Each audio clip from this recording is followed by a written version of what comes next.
전 딸 낳은 적이 없어요. 낳은 적이 없어요. 하고 싶으신가요? 어떠세요? 낳은 적이 없어요. 확인해 주세요.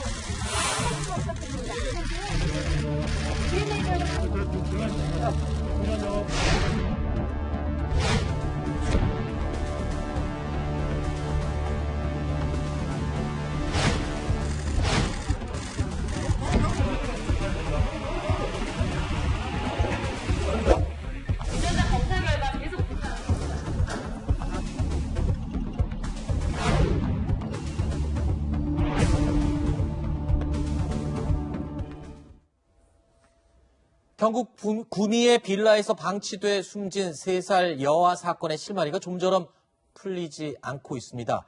자, 검찰과 경찰은 DNA 검사 결과 외에 아이 바꿔치기 증거를 확보하지 못해서 이 수사력의 한계를 드러내기도 했는데요. 이런 와중에 SBS에 그것이 알고 싶다에서 이 아이를 바꿔치기한 시점과 장소를 경찰이 발표한 내용과는 다른 새로운 내용으로 다시 구체화했습니다.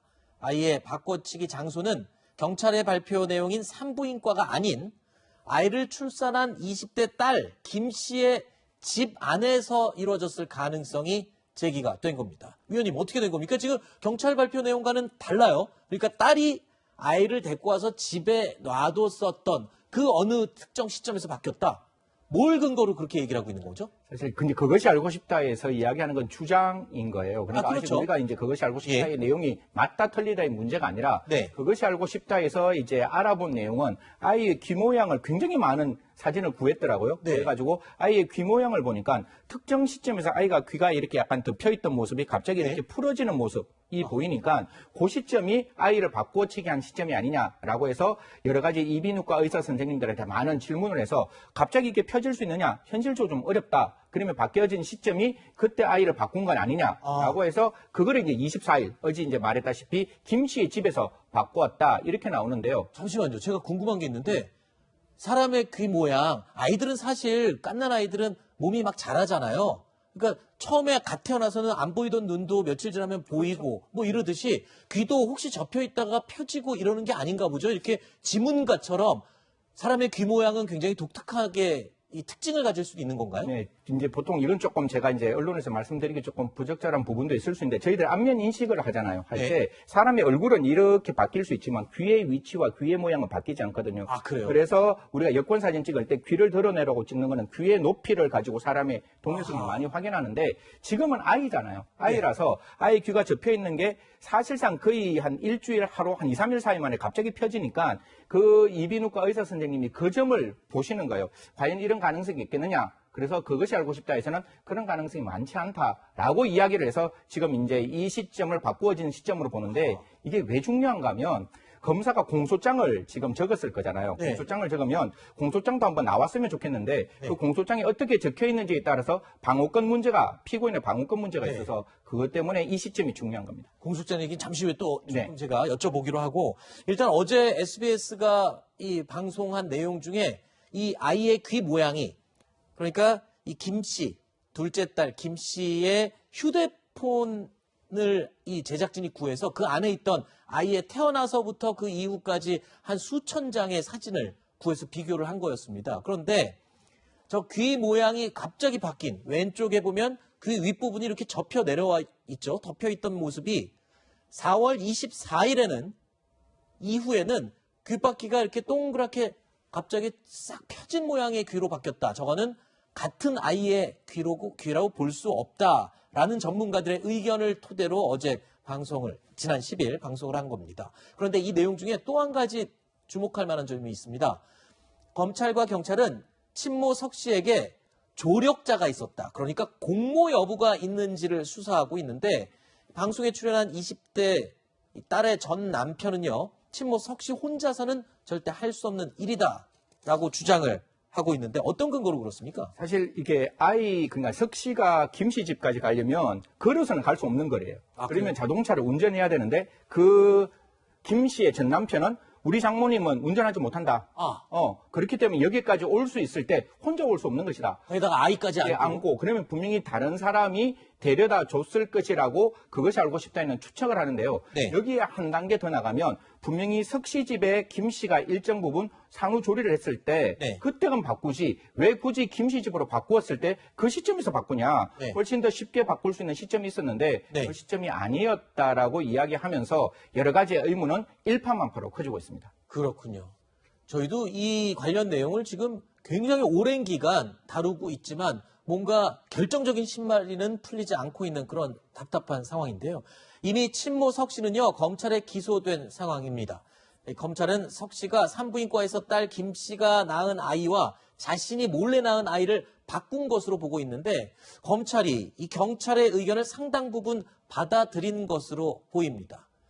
그런데 이번 방송 내용이 공개되면서 조금 전에 이 위원님이 말씀하신 것처럼 검찰에서는요, 공소장에 담긴 내용을 바꿔야만 한다. 다시 써야 된다. 그렇게 지금 보입니다. 그렇죠. 그러니까 경찰이 주장한 건 병원에서 혈액검사하기 직전에 그 짧은 시간에 바꿔치기 했다라고 의심을 했었는데 지금 이 귀 모양이 달라진 아예 사진 증거가 나왔기 때문에 검찰의 판단도 주목됩니다. 공소장을 바꿀지. 그럼 어느 쪽의 의견을 더 손을 들어준 건지도 개인적으로 공소장이 어떻게 적혀 있는지를 모르기 때문에 네. 사실 법학자 입장에서 공소장을 안 보고 말하는 건 되게 불편한데 네네네. 네. 공소장에 만약 공소 사실이 2018년 3월 30일부터 4월 1일 사이에 네. 성명의 불상의 방법으로 아이를 바꿔치겠다. 이게 공소장이라면 석씨 변호인 측, 즉 석씨를 절대로 옹호하는 게 아닌데 네. 석씨 변호인 측 입장에서는 그 시간에 석씨의 알리바이를 딱 내면 아하. 이 아이를 바꿨는 게 아니잖아요. 그렇죠. 근데 이게 만약 공소 사실이 바뀌면 분명히 지금은 뒤에 있는 4월 이후의 시점으로 바뀌는 그렇죠. 거잖아요. 그러면 그때 공소장을 바꾸지 않는다면 이때 알리바이가 나오면 석 씨는 무죄가 되는 것이고 네. 공소장을 바꿔야지만 그 시점에 유무죄를 따질 수 있으니까 네. 검찰의 공소장이 얼마만큼 넓게 네. 바꾼 시점을 정한지는 모르겠지만 분명히 이 부분에 대해서는 피고인의 방어권을 위해서 만약에 바뀌진 시점이 달랐다면 바꿔야 한다 이렇게 말씀드리겠습니다. 그렇군요. 이게 또 그냥 사진이 나왔다, 규모형이 바뀌었다 이렇게 간단하게 그냥 해결된 문제가 아니군요. 법적으로도 절차적인 부분이 굉장히 중요한 것 같습니다. 자, 지난 9일 엄마에서 언니가 되어버린 이 20대 딸 김 씨의 첫 재판이 있었죠. 자, 그때는 김 씨는요, 공소 사실을 모두 인정했습니다. 그러니까 의혹에 대해서, 혐의에 대해서 그냥 수긍을 하고 내가 했다라고 모두 인정을 하는 모습이었습니다. 계획적인 살해는 아니었다라는 김 씨 측의 변호인의 목소리도 일단 들어보시죠. 의도를 가지고 이렇게 살해 행위에 나아간 것은 아니고 그 전에도 이제 하루 이틀 이렇게 집을 비우면서 현재 남편과 이제 생활을 하다가 이제 다시 이제 아이를 보러 가고 그런 생활이 한 몇 개월 있다가 이 사건 당시에는 이제 출산과 겹쳐지면서 예기치 않게 집을 장기간 비우게 되면서 피해자가 사망에 이르는 것입니다.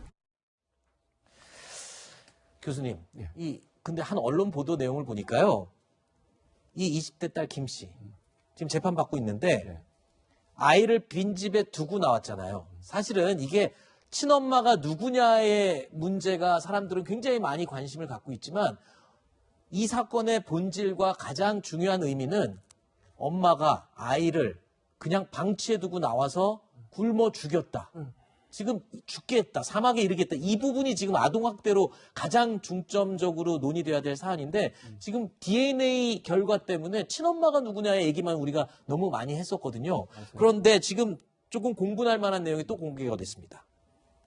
빈집에 두고 나오기 직전에 아이가 먹던 분유를 인터넷에 판매하려고 했다. 네. 판매했다. 이런 정황이 나왔다고요? 그렇습니다. 그러니까 거기에 올리긴 이렇게 올렸어요. 아이가 먹지 않는 분유를 판매하면 아이는 있잖아요, 지금. 그러니까. 아이가 있는데 아이가 먹지 않는 분유니까 판매하겠다고 아마 중고 사이트에 올린 것 같은데 그럼 이제 아이를 아예 돌보지 않겠다고 마음을 그렇죠. 먹은 거 아닌가요? 이렇게. 거의 그렇게 저는 이해가 돼요. 그리고 이틀이 지난 뒤에 집을 나옵니다. 그리고 지금 남편이 있는 곳으로 가거든요. 아이를 네. 방치하고.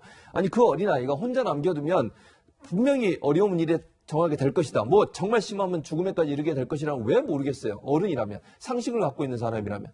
그 아이가 먹던 분유마저도 팔고 나왔다는 말 아이를 돌볼 생각이 거의 없었다고밖에 이해가 안 돼요. 저는. 네. 변호사는 그게 의도가 없었다고 얘기하시지만 일반 상식적 관점에서 미필적 고의에 의해서라도 아이가 사망한다는 거 모르겠습니까? 네. 그리고 오랫동안 방치를 했잖아요.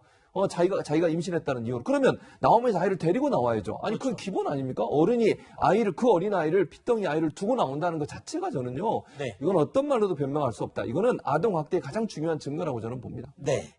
그러니까 지금 방치해서 숨진 아이가 이 20대 둘째 딸 김 씨가 낳은 아이냐 아니면 외할머니 석 씨가 낳은 아이냐 누가 친엄마냐 이 부분도 관심일 수도 있겠지만 그 아이가 누구의 아이냐의 문제를 떠나서 키워야 할 아이를 보호해야 될 엄마가 아이를 버려두고 나가서 아이가 숨졌다는 것, 즉 아동학대 사건이라는 점에 우리가 아빠도 마찬가지겠죠. 자, 부모의 책임을 방기한 이 아동학대 사건이라는 점을 우리가 다시 한번 되새겨야 될 것 같습니다.